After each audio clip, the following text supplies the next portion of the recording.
আসসালামু আলাইকুম রহমতুল্লাহ। আমরা গতকালকে একটা ভিডিও দিয়েছিলাম, ভিডিওতে বলছিলাম যে আমাদের পুকুরে এই গ্যাস হয়েছে, সেই কারণে আমরা পুকুরে জাল টান দিব, প্লাস কতগুলা মাছ আছে সেটা দেখার জন্য আমরা পুকুরে জাল টান দিব।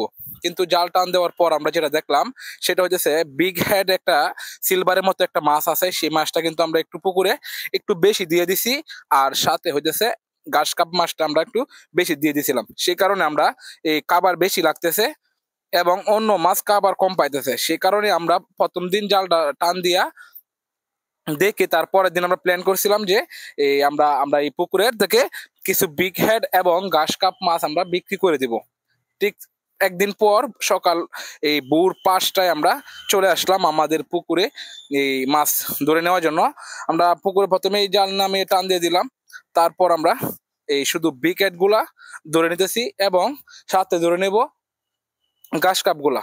একটা কথা বলি যে এইগুলা যদি এই একটা পুকুরে, আমার যে পুকুরটা সেই পুকুরটা আমাদের যদি সর্বোচ্চ 100 উইকেট প্রয়োজন, আমি এখানে প্রায় 500 উইকেট দিয়ে দিছি, সে কারণে একটু বেশি হয়ে গেছে। এই জন্য আমরা ধরে ফেলেছি। এই উইকেট বিক্রি করে আমরা এই কিছু এই রুই মাছ তারপরে মৃগেল মাছ এগুলো নিয়ে আসবো। আলহামদুলিল্লাহ আমাদের পুকুরে কিন্তু খুব সুন্দর সুন্দর মলা মাছ আমরা পাইছি, আগের দিনও পাইছি, পরের দিনও পাইছি, এবং সাথে কিছু বাংলা একদম দেশি কই মাছ সেটাও আমরা পাইছি।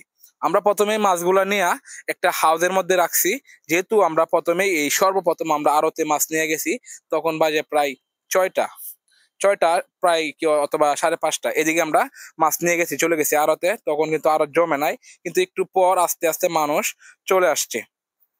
ঠিক আছে, আমরা আমরা এই প্রথমে আমরা মাছগুলা এই রেখে দিছি, কারণ আমাদের মাছগুলা একটু বড় ছিল, এবং এই ঘাস কাপগুলাও একটা ড্যাগের মধ্যে আমরা রাখছি। আমাদের এই ঘাস কাপটা আমাদের কম ছিল, সেক্ষেত্রে আমরা হাউস করি নাই, এই ঘাস কাপ মাছটা আমরা একটা ড্যাগের মধ্যে রেখে দিছি। যখন বাজারটা একটু জমছে, মানে লোক লোক আইছে, তারপর আমরা মাছগুলো আমাদের ডাক দেওয়া হয়েছে। এই যে এখন আমরা মাছগুলো আমরা মেপে দিতেছি, এই মাছগুলো আমাদের বিকেট মাছ। আর আমরা আমাদের বিকেট মাছ হয়েছে সর্বমোট 81 কেজি বিকেট মাছ। 81 কেজি মাছ আমরা বিকেট মাছ বিক্রি করছি, এবং আমরা এই ঘাস কাপ মাছ বিক্রি করছি 14 কেজি। ঠিক আছে, আমরা ঘাস কাপ মাছটা বিক্রি করছি এই 250 টাকা করে আমরা ঘাস কাপ বিক্রি করছি, এবং এই বিকেট গুলা বিক্রি করছি 120 টাকা করে। এখন এখানে ব্যবসা একটা কথা বলি যে যদি আমি আরো আগে যদি শুধু এই বিক্রি করার জন্য যদি বেশি করে ঘাস কাপ আর এই বিকেট ছেড়ে দিতাম, আচ্ছা বিকেটের কথা বাদ দিলাম, শুধু যদি ঘাস কাপ ছেড়ে দিতাম এই 240 টাকা কেজি, এই সাইজটা ছোট, ধরেন 2 ইঞ্চি সাইজে সাইডে দিতাম, এখন খাওয়া দাওয়া করা একটু বড় করে না আবার বিক্রি করে দিতাম, তাহলে কিন্তু লাভ হয়ে যেত। তাহলে আসলে এটাই ব্যবসা। আমি আজকে 4 টাকা কমিশন দিয়ে মাছ বিক্রি করছি, 15 মাছ 4 টাকাকে এই কমিশন, আর জালের খরচ হয়েছে 1500 টাকা, আর ডেক্সির ভাড়া হয়েছে এই 100 টাকা। টোটাল সবকিছু মিলাই আমার আজকে 1600 টাকা খরচ হয়েছে। আর এখানে আমি সবকিছু দিয়ে দিছি কত করে মাছ বিক্রি করলাম।